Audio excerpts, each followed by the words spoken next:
Paulo e Barnabé estavam pregando o Evangelho para os judeus. Agora eles se dirigem aos pagãos e nós vemos a dificuldade de pregar o Evangelho para pessoas que eram politeístas, que não conheciam as Escrituras Sagradas, não conheciam sequer o monoteísmo, ou seja, o Deus verdadeiro, o único Deus verdadeiro. Se antes Paulo, assim como Pedro, recordava os principais fatos da história da salvação e as profecias, agora o método tem que ser diferente. Se eles não conhecem as Escrituras, se eles não conhecem a história da salvação, de que modo anunciar-lhes o Evangelho? De que modo falar-lhes a respeito de Jesus? Eles não esperavam um Messias, como os judeus esperavam. Então, uma primeira atitude deles foi realizar um milagre, a cura de um homem paralítico das pernas, que era coxo de nascença e nunca fora capaz de andar. No entanto, embora essa cura tenha chamado a atenção dos habitantes de Listra, esses interpretaram que eles fossem deuses, conforme a mitologia grega. Os deuses desceram entre nós em forma de gente.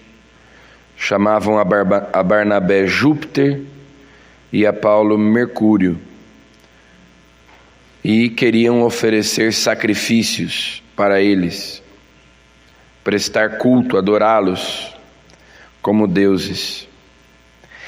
Então, Paulo e Barnabé conseguiram a atenção daquelas pessoas, mas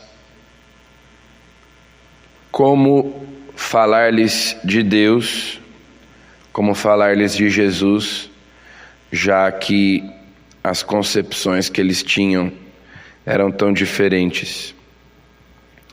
Então, eles começam a dizer que os deuses nos quais eles acreditam são falsos,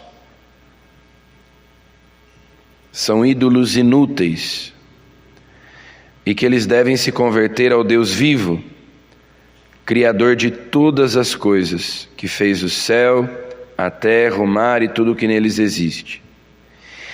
E que Deus deixou na criação um testemunho de si mesmo. É Ele quem faz cair a chuva, é Ele quem faz crescer as colheitas, dando alimento. E São Lucas diz que, assim falando, com muito custo, conseguiram que a multidão desistisse de lhes oferecer um sacrifício. E não apenas Paulo e Barnabé, mas outros tantos depois deles, santos da Igreja Católica que nós veneramos, como São Patrício, que evangelizou a Irlanda, os irlandeses, que eram também eles pagãos, politeístas, dados à feitiçaria, à magia. Ou como São Cirilo e São Metódio, que evangelizaram os eslavos, ou como o próprio São José de Anchieta aqui no Brasil, evangelizando os povos indígenas. Eles partem daquilo que é a própria razão de que Deus criou todas as coisas. Antes de lhes falar de Jesus, eles lhes falam de Deus, e a partir disso falam de Jesus. Ou seja, partem de um patrimônio comum, que é observável, que nos mostra que, conforme nós conversamos com uma pessoa, para nós lhe falarmos de Jesus, para nós lhe falarmos do Evangelho, nós temos que partir de pontos diferentes, conforme a capacidade daquela pessoa de compreender.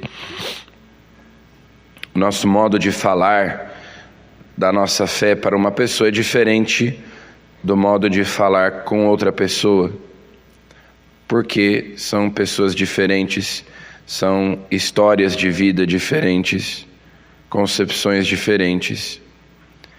Por isso é que Jesus tinha dito para os apóstolos que eles seriam pescadores de homens, porque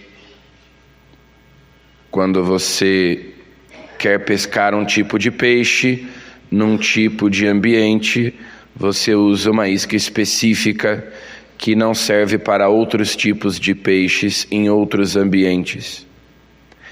Então, cada pessoa, para ser convertida à fé cristã,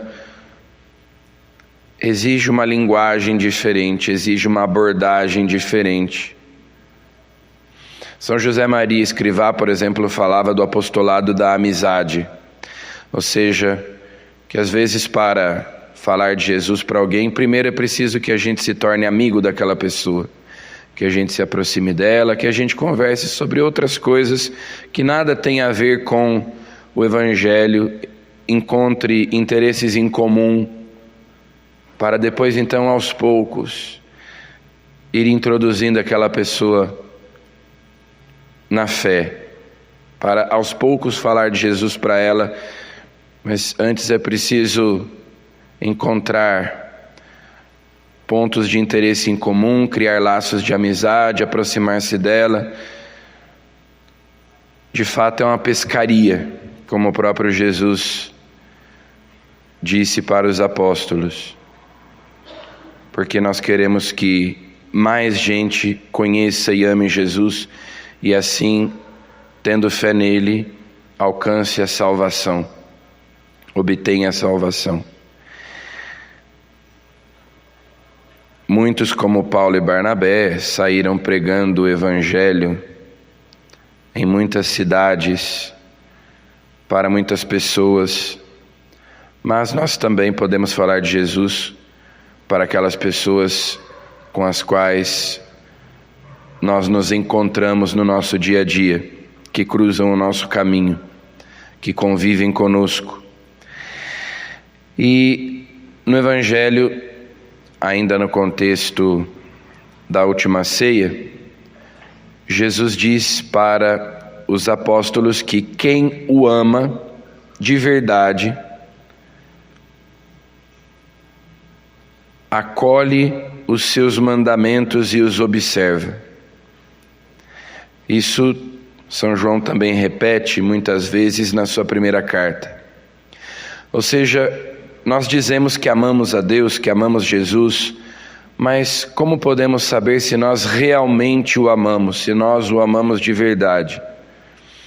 É o próprio Jesus quem diz: se vocês observam os meus mandamentos, se vocês fazem aquilo que eu mando, se vocês me obedecem, então vocês me amam de verdade. Agora, se nós somos apenas ouvintes da palavra, mas nós não colocamos em prática aquilo que escutamos, se existe um descompasso entre a fé que professamos e a vida que vivemos, então não amamos Jesus de verdade. Então peçamos a Jesus que nos conceda a graça de amá-lo verdadeiramente, colocando em prática na nossa vida essa palavra que escutamos. Amém.